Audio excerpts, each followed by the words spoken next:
Right, I wanted to share a little top tip trick with you, if you like. It's very simple. A lot of you like to make these lovely 3D box frames. Okay, so I've made a simple one here. But what about when we come to cover it and you want to have your mitered corners showing? Okay, so you want it to look like that. So you've got a gap around the edges, but your decoration still matches. So if I bring another one in here, take that one out, bring another one in here, so you can see the nice mitered corners, but your pattern paper all matches. It's a really quick trick on how to do it, so I thought I would share it with you. So here I've got a frame that is 8.5 inches by 8.5 inches. So I've got myself a piece of paper. Let's turn it around the right way, just looking at it, making sure it's around the right way, that way. Got a piece of paper here that is 8 inches by 8 inches. So I want that to go on here. So first thing you're going to do is get your trimmer. Move the frame out of the way.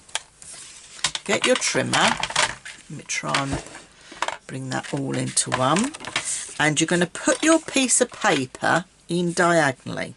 So you're going to put it, need to make more space on my craft desk. Definitely. Let me take the camera up a little bit. Perhaps that will help. There we go. So I'm going to put the corner. No, I'm still going to move it because... There we go. So the corner is going to come down into your paper trimmer. Now most paper trimmers have a little channel. So if you butt your corner into there, can you see it can be held by the little channel? So that's another little top tip. So butt that into there, but now you want this one to be on the cutting line. So I've got that all on the cutting line. You're going to cut that in half. Okay, we're now going to do a quarter turn and do the same thing again. So I'm going to butt that in. I'm going to put my paper together as if it was attached. See, I need to tweak it to get it into the right area. That's 1, 2, making sure that's not overlapping. And do that again. Okay, so you've now got 4 triangles. Now the width of my frame is 2 inches, so I'm going to cut at 1 3/4. So you're going to take each one of these and you're going to line up 1 3/4 on your trimmer. Now my trimmer has measurements in the middle and at the end, okay, which really helps. So if I go 1 3/4, which will be 1 3/4 there, just take your time to line it up and cut. Okay, and you're going to do that on all 4 of those.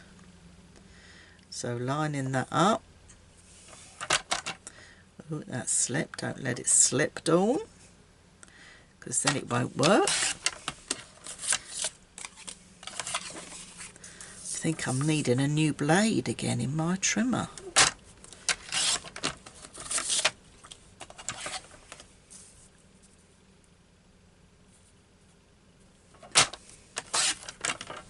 Okay, so I've done all 4 of those. Now it looks like I need to tidy my edges because I do need a new blade by the look of it, but that's not a problem. So I'm just going to cut those hairy bits off because I don't want to see those.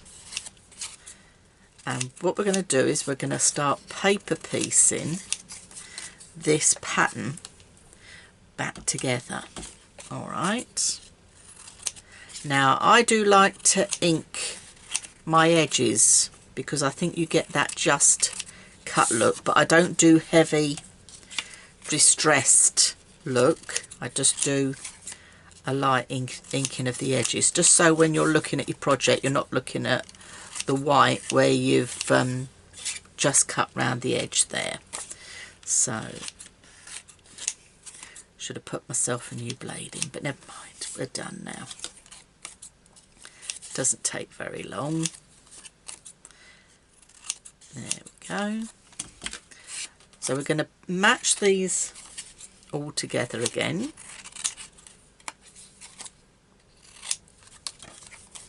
Now you could run your scissors or distress tool round the edge if you wished as well. That's another thing you could do. But I'm going to paper piece this together, so I've got to work out where all the pieces go. So I think that's there, and that is there, and then just matching these pieces in, so you can see you've got the start of your frame very easily. Okay, now there's two ways you can put the centerpiece in. You can either tape it all together or put it in individually. I'm going to put mine in individually, but if you want to tape it together, what you would do is flip it all over, join it together and put some tape on the back. Okay, that's as easy as that would be. But let me just ink my edges. Get my tool that's hiding under here. I'm sure I had it under there. It's always the thing that goes walkabout. It's moved into the bottom box. So I just like to, I'm just dusting the edges. Not heavy, but just takes away the white so I don't see the white on my project. If you want to go for heavy distressing, you can do. The choice is obviously yours and to what suits your project at the time. Now I'm using pattern paper because I wanted to show you how easy it is to do with pattern paper, but you could quite easily do this with another sheet of cardstock to do a coordinating look. It's an easier way of doing it, honestly, trust me. Once you try this, you will there'll be no going back. So for these bits, I'm only going to be putting ink around the edge because I want them to join up. So I'm just going to put ink on the straight edges only. Okay. Right, I'm going to pop those to one side for a minute, put my ink to one side. Let's bring our frame back in and we can start gluing our elements on. But you can just see how quick and easy this is to do. So just remember that your measurement is 1/2 inch less if you're doing a square. If you're doing a rectangle, do the same rule of thumb. Okay, so, and then you can't go wrong. And then by adding that onto there, it's just, I think, just so satisfying with the pattern paper to see how everything goes together. Okay.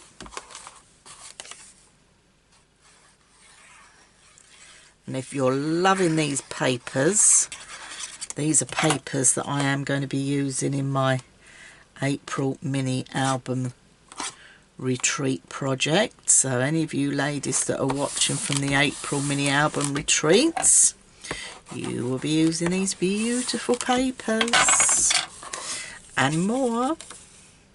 Actually using 3 lots of paper collections that coordinate beautifully together.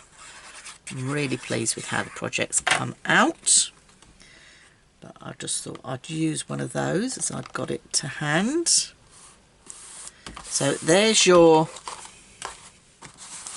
box frame straight away with that picture all the way round. And then if you haven't got a photo or anything to put in the middle, what you can then do is just confirm again that you've got everything where it should be. That one goes there and that one goes there. So if you've joined them at the back, you're just going to slot a square in.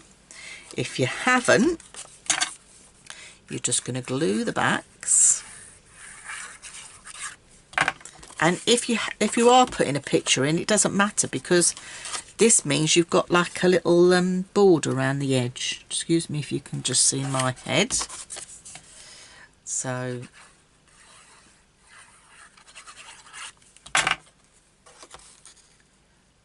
matching that up. Just match those two pieces together. And again with the piece round the edge.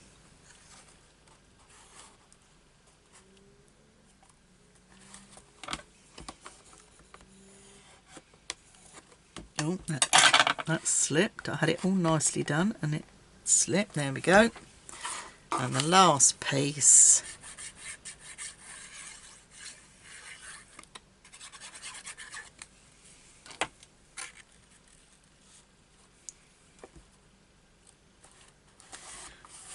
but that's as quick and easy as it is to use one sheet of beautiful pattern paper to cover one of your box frames.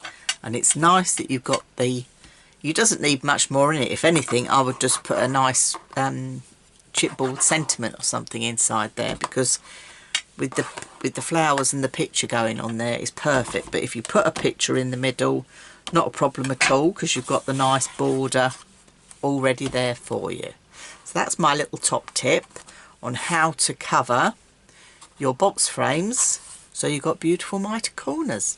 Hope you found it useful. If you have, don't forget to comment below and give me a thumbs up, which would be fabulous. And if you haven't subscribed to my YouTube channel, please do.